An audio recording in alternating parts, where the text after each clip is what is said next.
ఈరోజు అసెంబ్లీలో కేటీఆర్ అవాకులు చవాకులు పేలుతుంటే తెలంగాణ రక్తం ఉడుకుతుంది. మిస్టర్ కేటీఆర్, చీమలు పాములు స్టోరీ చెప్పావు.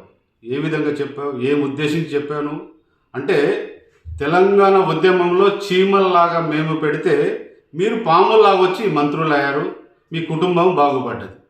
సో తెలంగాణలో ఏ ఒక్కడైనా సరే న్యాయం జరిగిందో ఆలోచించాలి. దిస్ ఈజ్ కాంగ్రెస్ ప్రభుత్వం. కాంగ్రెస్ ప్రభుత్వం ఈజ్ పీపుల్స్ గవర్నమెంట్. దొరల తెలంగాణ, ప్రజా తెలంగాణ మారడంలో నువ్వు సహించటం లేదు.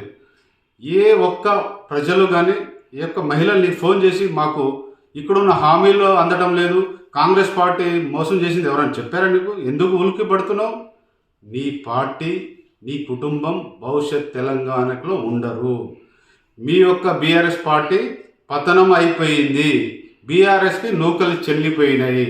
అందుకనే ఆలోచించు.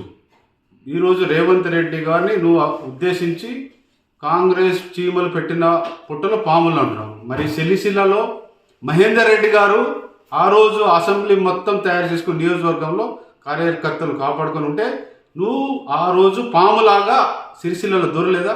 డైరెక్ట్ అమెరికా నుంచి వచ్చి ఇది ఎవరు? నువ్వు ఒక క్వశ్చన్ రాసినప్పుడు నువ్వు చేసిన తప్పులు కూడా ఆత్మ విమర్శ చేసుకోవాలి.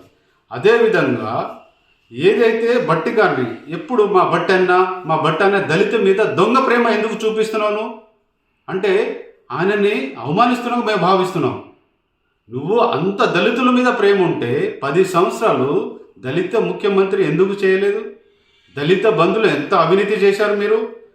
ఏ ఒక్క డిపార్ట్మెంట్ కూడా అప్పుల లేకుండా ఉంది. 5 లక్షల కోట్ల అప్పు చేసి ఈరోజు మీరు మాట్లాడే హక్కు ఎక్కడిదని ప్రశ్నిస్తున్నాం. Thank you, doctor Shankar Naik.